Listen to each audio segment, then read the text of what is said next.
Ladies and gentlemen, esteemed participants, I would like to cordially thank the Ministry of Defense of the Russian Federation for offering me the opportunity to participate in this interesting conference, which addresses extremely important and topical issues. I would like to underline that Greece and Russia are bound together by strong ties of friendship based on common spiritual and cultural values and stemming from common historical experience. Or as the Greek Prime Minister has recently put in, our nation have forget their brotherly relation through the common fight in crucial and important historical times. Greece and Russia have shed more than anybody else their blood in the fight against fascism, and this become the common foundation of their relation together with their common faith. Ladies and gentlemen, in the recent year, a new, particularly unstable international environment seems to emerge, characterized by the return of the old threats and the rise of new ones. The terms of conventional threat are now changing to include additionally asymmetric and hybrid threats as well. The security environment is threatened by the appearance of non-governmental actors, the rise of terrorism, the social, political, and security problems generated by illegal immigration, the inequality in wealth distribution, and the financial crisis. All these factors are interconnected and interact with each other. The international financial crisis we are experiencing today is one of the greatest that the international community has faced during the last decades, and is actually a factor which favors instability and adversely affects international security. Security challenges can be divided into two main categories as follows.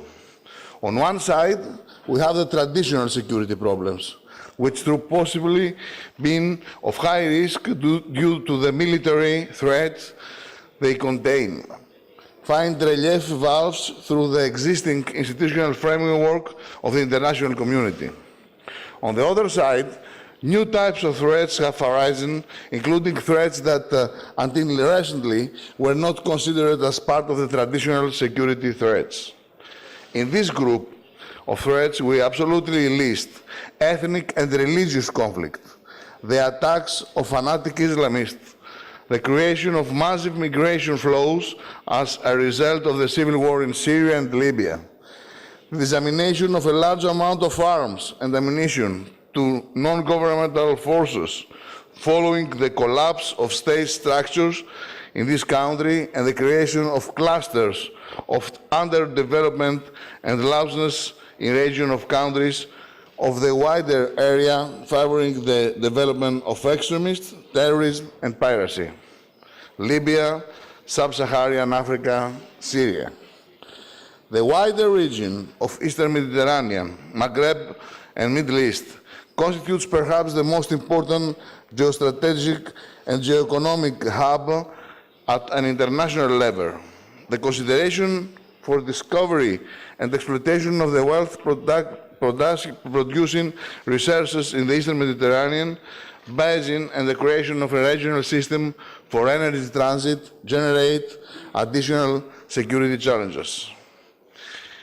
The bloodshed and the persistent crisis in Syria, in the combination with the hesitation of the international community and the conflicting interest of the countries in the wider area, gave rise to new, more radical sources of religion and ethnic fundamentalism, which risk disorganizing and leading to the collapse of a great part of the Middle East and North Africa as well.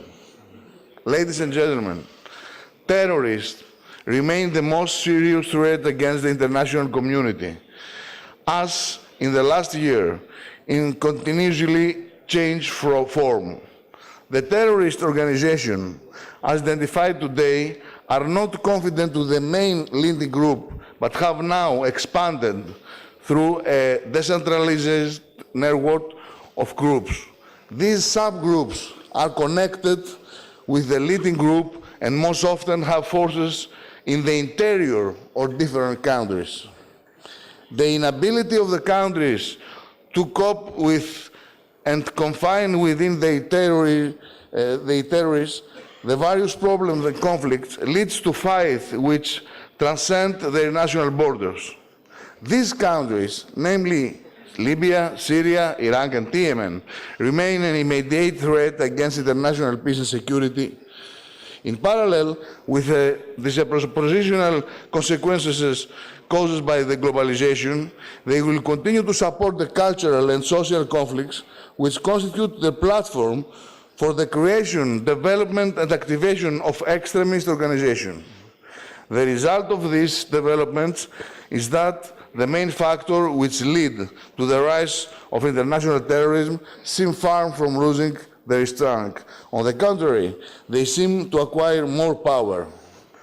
The facts in evidence that the most tragic way through the action of ISIS, which has founded as a result of the incapacity of the state to control its territory, and which then managed to act and infiltrate their countries like Iraq and Syria, while it still seeks and finds fertile ground in Libya, which is affected by an escalating post-revolutionary instability. It is the first time that the terrorist organization appears enters with state structures. Terrorism of today is definitely expressed through the eruption of religious conflict and is firmly activated with a great rage at places where conflicts prevail and where extremist terrorist groups act, as is the case of the Middle East. Within the context of increasing religious intolerance, the implementation of the Hellenic initiative for the protection of Christian communities in the wider area of Middle East and North Africa, as it was presented on February 9, 2015, to the External Affairs Council of the European Union, becomes more urgent than ever. Ladies and gentlemen, Greece, in geographic and socio-political terms, constitutes in the present period the bastion of Europe in this area, given that it can play a central, a catalytic role in the current geopolitical development.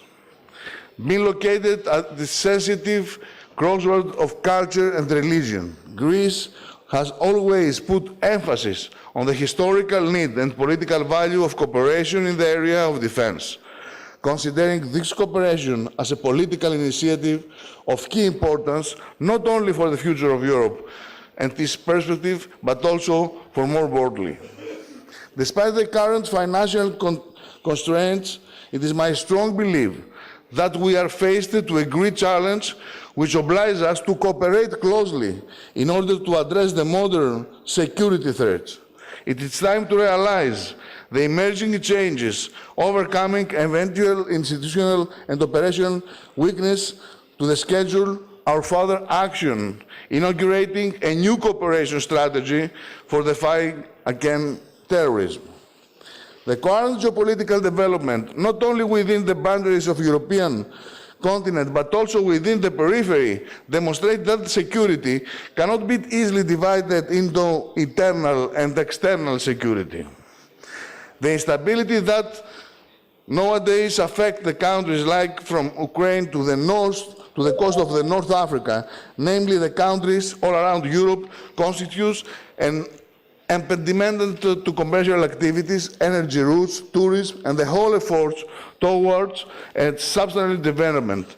This instability may have a negative impact and unpredicted consequences of internal security, or in other words, for the security of the citizen and consequently for the independence of our time social cohesion. There is no doubt that political will is needed if we want to leave aside the stereotypes and myths of the 20th century. We want to live in the past, principally the myth that in our present world era, each state is able to address solely with its own power the current security challenges. The international community is called to respond to modern threats. No one can hold on the past in such a crucial time of history. In our currently rapidly evolving environment, our values and interests are being constitutionally challenges. In this first important for to us be capable to respond to these challenges. Our efforts should be common, within exclusion and with full respect for international law in every case.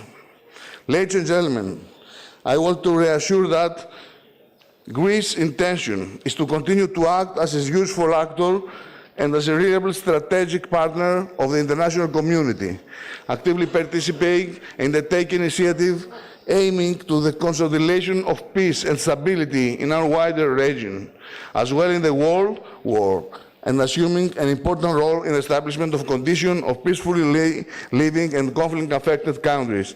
In this regard, it's our goal to contribute with our policy the calm and the prudent management of crisis through the dialogue and peaceful.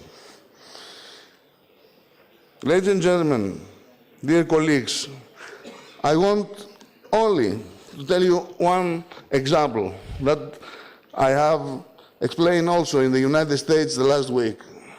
We must understand that the last terrorist act in the United States in Boston Marathon was organized by terrorists who was based outside of the United States. It was the same terrorists that they have attacked in Moscow the last 10 years. They are together everywhere, and we have to cooperate. That, I think, it's our role now for the future. Bearing that in mind, I would like to welcome the organization of this important conference, being firmly convinced that both the representation of the distinguished speaker and the debate to follow will allow us to draw some useful conclusion for the further creative cooperation, aiming at the consolidation of the peace and the security at international level. Thank you.